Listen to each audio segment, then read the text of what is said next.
Welcome to bright mind Gurukul. आज हमारा जो topic of discussion will be understanding the adjustment entries while preparing the final accounts. So final accounts आपके क्या क्या होते हैं? आप ट्रेडिंग अकाउंट बनाते हो, प्रॉफिट एंड लॉस अकाउंट बनाते हो, and then you prepare the balance sheet from the trial balance given or from the data given. Usually trial balance दिया रहता है, उसके बाद आपकी कुछ एडजस्टमेंट एंट्रीज रहती हैं। तो वो सारी एडजस्टमेंट एंट्रीज उसको बिना इफेक्ट दिए आपका बैलेंस शीट कभी टैली हो ही नहीं सकता है। So understanding those adjustment entries in the light of all the details given, that those adjustment entries का ट्रीटमेंट किस तरह से होना है, वो क्रूशियल मतलब किस किस अकाउंट में आपका इफेक्ट होना है, चाहे वो ट्रेडिंग अकाउंट में या प्रॉफिट एंड लॉस अकाउंट में या आपका डायरेक्ट बैलेंस शीट में। तो ये सारी चीजों को हम आज डिस्कस करेंगे पॉइंट वाइज, एक एक टॉपिक को लेके। ठीक है, तो चलिए आज स्टार्ट करते हैं इसी टॉपिक को लेके, some adjustments and their treatment. Without giving the treatment to these adjustments, your balance sheet is not going to tally. So first and foremost, business के पास जो स्टॉक रहता है, परचेज करता है पूरे साल में, उसका डिफरेंट डेट्स पे उसकी परचेजेस होती हैं, ओपनिंग स्टॉक रहता है, then it purchases certain other things, उसके बाद ये सारे गुड्स को वो या तो प्रोसेस करता है या वैसे ही वो सेल करता है। अब ये जो इसके पास गुड्स रहता है, सपोज ये गुड्स कहीं पे डिस्ट्रॉय हो जाता है, आइदर बाय थेफ्ट, फायर और एनी अदर एक्सीडेंट, कुछ भी हो सकता है। सो इसी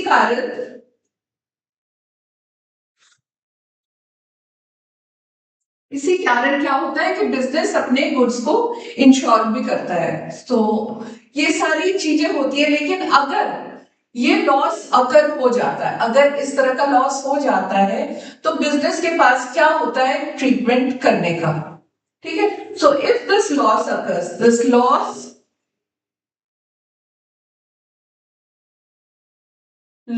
आपने रूल्स ऑफ अकाउंटिंग में पढ़ा है, debit all losses and expenses.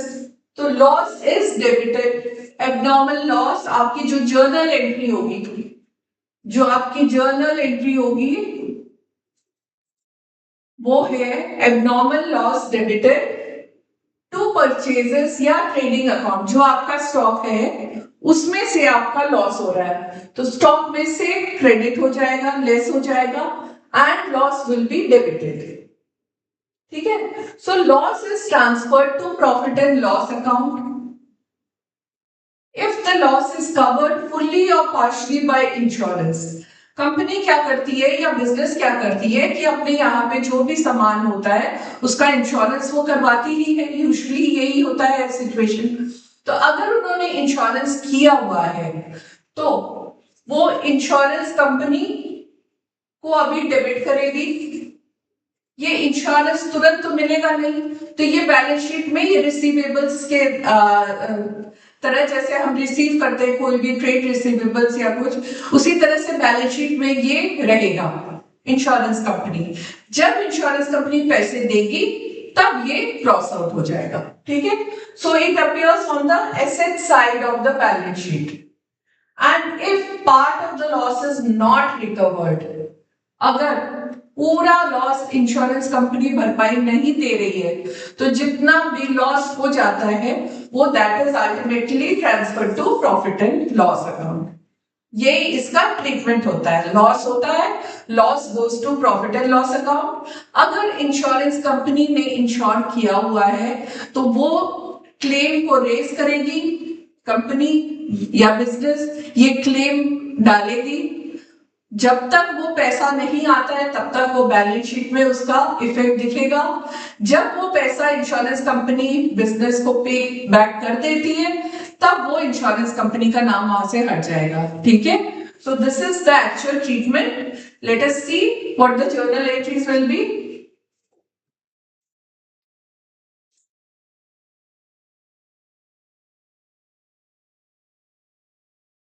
Journal entry, suppose goods worth 1,50,000.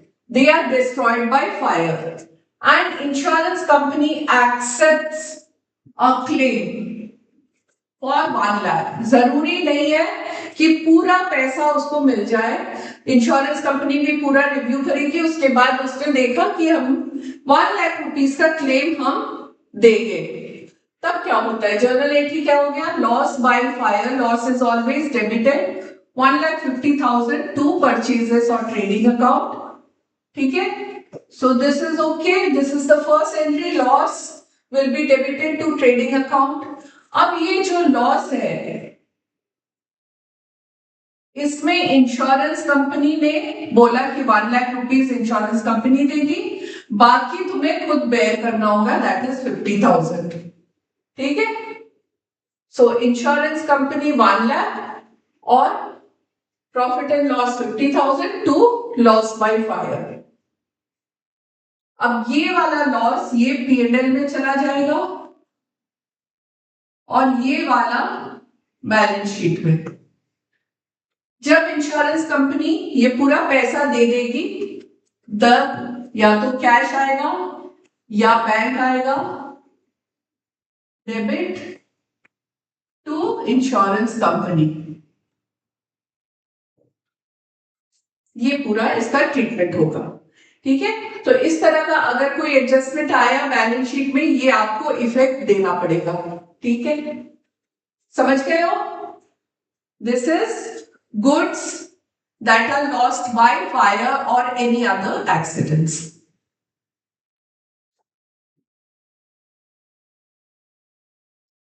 Second one, this is goods sent on approval basis.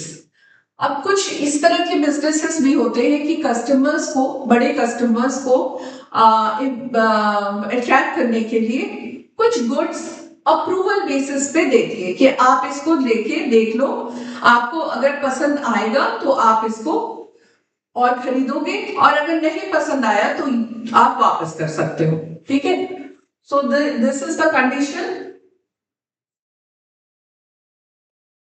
Sometimes business send goods to customers not as confirmed sale, but on approval basis, also called sale or return. This means customer will check the goods first and only if they like, then the sale becomes final. इससे क्या हो जाता है कि जब ये sent for approval होता है तो कस्टमर के लिए तो ये सेंट फॉर अप्रूवल हो गया, लेकिन बिजनेस अपने यहां पे इसका ट्रीटमेंट कैसे करेगी? सो बिजनेस क्या करती है? Till the customer approves the goods it is not considered sale, but usually at the time of sending the goods business records it as sale. Business अपने यहाँ पे सेंट ऑन अप्रूवल मतलब वो अपना उसको सेल ही मानती है, तो उसने अपने यहाँ पे एंट्री क्या किया? सेल का ही एंट्री किया. So at the year end if approval not received reverse the entry. So business अपने यहाँ पे सेल की ही एंट्री करेगी, और जब एट द ईयर एंड उसने अप्रूव किया तो वो सेल हो गया, अगर नहीं अप्रूव किया वापस कर दिया तो एंट्री रिवर्स हो जाता है. सपोज इसमें भी हम एग्जाम्पल के साथ देख रहे हैं. Goods costing 10,000 were sent to the customer on approval basis for a selling price of 12,000. यानी कॉस्ट ऑफ गुड्स क्या था? 10,000, और उसने कस्टमर को दिया है सेंट ऑन अप्रूवल 12,000. ठीक है, गुड्स का कॉस्ट था 10,000, उसने कस्टमर को अप्रूवल के लिए दिया है 12,000. सो बिजनेस अपने यहां पे क्या एंट्री करेगी? सपोज जब सेल हो रहा है तो customer on approval debit to sale, ये बिजनेस ने हमने यहां पे किया.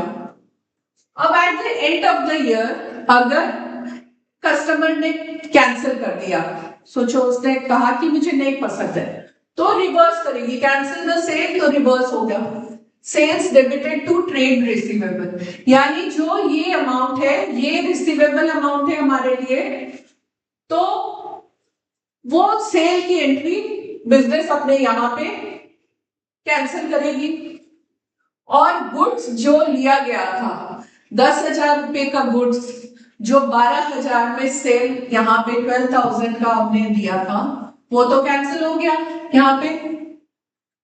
अब 10,000 का goods again it enters the business, तो stock on approval to trading account. अब फिर अकाउंट्स में वापस हम 10,000 का गुड्स अकाउंट कर लेते हैं, ठीक है। जो गया था 10,000 वर्थ ऑफ गुड्स वो हमारा वापस अपने स्टॉक पे आ गया। So remember closing stock is always at cost price, ठीक है, और सेलिंग प्राइस पे हम सेल कर रहे हैं, लेकिन जब स्टॉक हमारे यहाँ पे जो रिकॉर्ड होता है वो कॉस्ट प्राइस पे ही होता है। यूज्ड फॉर अदर पर्पस, ठीक है। कभी कभी गुड्स बिजनेस क्या करती है फॉर, ये मार्केटिंग टैक्टिक्स भी होता है, बहुत तरह तरह का इसका पॉलिसी होता है बिजनेस का। तो goods are given as free samples,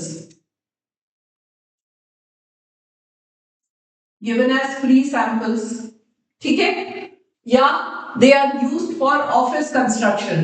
कुछ ऐसे भी होते हैं गुड्स जो अपने ऑफिस कंस्ट्रक्शन के लिए यूज हो गया, या they are taken by the proprietor for personal use, या they are given as donation. So they are not sales but they are used for some different purpose. तो इसका हम एंट्री क्या कर सकते हैं, जैसे फ्री सैंपल्स हो गया तो ये हमारा बिजनेस प्रमोशन का एक पार्ट है। सो आइदर हम इसका एंट्री करेंगे advertisement account debit to purchases, ठीक है, ये समझ में आया। ये they are used as free samples. जब फ्री सैंपल्स होता है या तो बिजनेस प्रमोशन होता है, आप बिजनेस प्रमोशन के हेड पे भी डाल सकते हो, और एडवर्टाइजमेंट, ठीक है। Goods use for office construction, अगर ऑफिस कंस्ट्रक्शन में कुछ यूज हो रहा है तो building account debit to purchases, ठीक है। सो कंस्ट्रक्शन में यूज हो रहा है, so it is going to be transferred to asset, so building account debit to purchases account, ठीक है। Goods taken by proprietor for personal use, ये तो आपको मालूम है, पर्सनल यूज मतलब ड्राइंग्स, सो इसकी एंट्री क्या होगी, ड्राइंग्स डेबिट टू परचेजेस, ठीक है। और goods given as donation, so here donation account debit to purchases. तो ये तरह तरह की चीजों के लिए अगर गुड्स को यूज किया गया है, अगर बिजनेस ने इस तरह से यूज किया है, सेल नहीं किया है, तो आप इसको इस तरह के हेड में डाल के इसमें एडिशन करोगे, उसके बाद ही फिर आप बैलेंस शीट में इसका इफेक्ट डालोगे, ठीक है।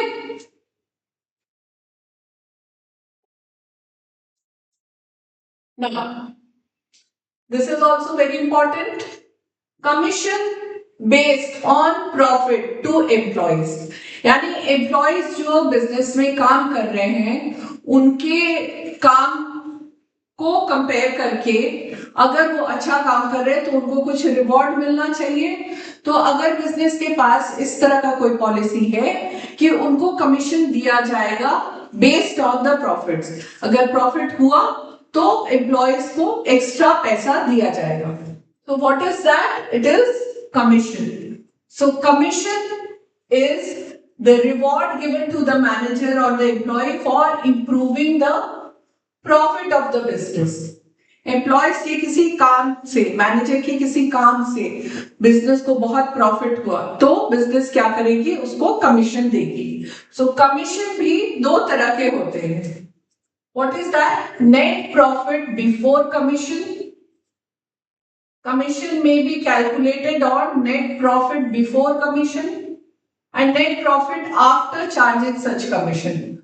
So इसमें क्या आपको ध्यान में देने की बात है, before charging commission and after charging commission दोनों का कैलकुलेशन डिफरेंट है, इसको ध्यान से समझना। सपोज एग्जाम्पल क्या है, नेट प्रॉफिट बिजनेस में कितना हुआ before charging commission is 1 lakh, ठीक है, और रेट ऑफ कमीशन इज 10%, ठीक। और इसका फॉर्मूला क्या है, दोनों केस है, एक बिफोर चार्जिंग है, एक after. So before charging commission का फॉर्मूला है profit before commission into rate of commission divided by 100। तो यहां पे बड़ा सीधा सा है, बिफोर चार्जिंग कमीशन में कैलकुलेशन बहुत ही सीधा है। 1 lakh is the commission, is the profit, this is the net profit before charging commission into rate क्या है 10%, 10 by 100, तो सीधा सीधा इसमें 10,000 उसको कमीशन मिल जाएगा, ठीक है। सो commission is an expense, commission debit हो जाएगा और प्रॉफिट रिड्यूस हो जाएगा। सो नेट प्रॉफिट हमारा क्या हो जाएगा फिर 1 लाख माइनस 10,000 इज 90,000, ठीक है। ये फर्स्ट वाला केस है। अब हम सेकंड वाला केस देखते हैं।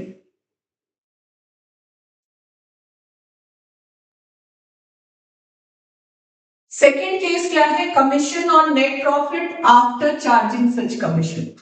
इसमें हमारा फॉर्मूला थोड़ा डिफरेंट हो जाता है, क्यों, profit before commission into rate of commission divided by 100 plus rate of commission, ठीक है। तो हमारा ये जो एग्जांपल है उसमें क्या हो जाएगा, 1 lakh is the net profit into rate is 10 divided by 100 plus 10,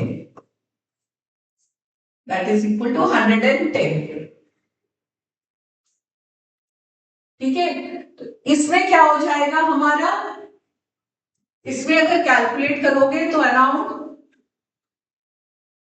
कितना था 90.9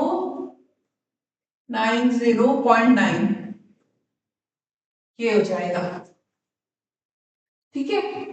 तो इसमें क्या हो जाता है कि कमीशन हमारा दोनों केस में एक बिफोर चार्जिंग कमीशन एक आफ्टर चार्जिंग कमीशन, इसमें इस रेट से ये वाला फॉर्मूला आपको ध्यान में रखना है कि आफ्टर चार्जिंग सच कमीशन में इस तरह का होना है, ठीक है, और उसमें बिफोर चार्जिंग कमीशन में सीधा सीधा rate net profit into rate. अब जो एंट्री होगी जर्नल एंट्री आपकी सेम है, commission debited to commission payable account आप दिखाओगे, commission debited to commission payable account. अगर तुरंत आपका पे हो जाता है तो आप कैश या बैंक में दिखा सकते हो। सो इन द फर्स्ट केस, ये केस 1 है, इसमें 10,000 था। अब अगर केस 2 करें तो उसमें था 9090.90, ठीक है, आपको समझ में आ गया ये। सो फाइनल ट्रीटमेंट क्या होता है, प्रॉफिट एंड लॉस अकाउंट में commission will be debited and balance sheet में commission payable will be standing in the liability side, ये आपको पे करना है। समझ में आ गया, ये वाला भी एक एडजस्टमेंट है।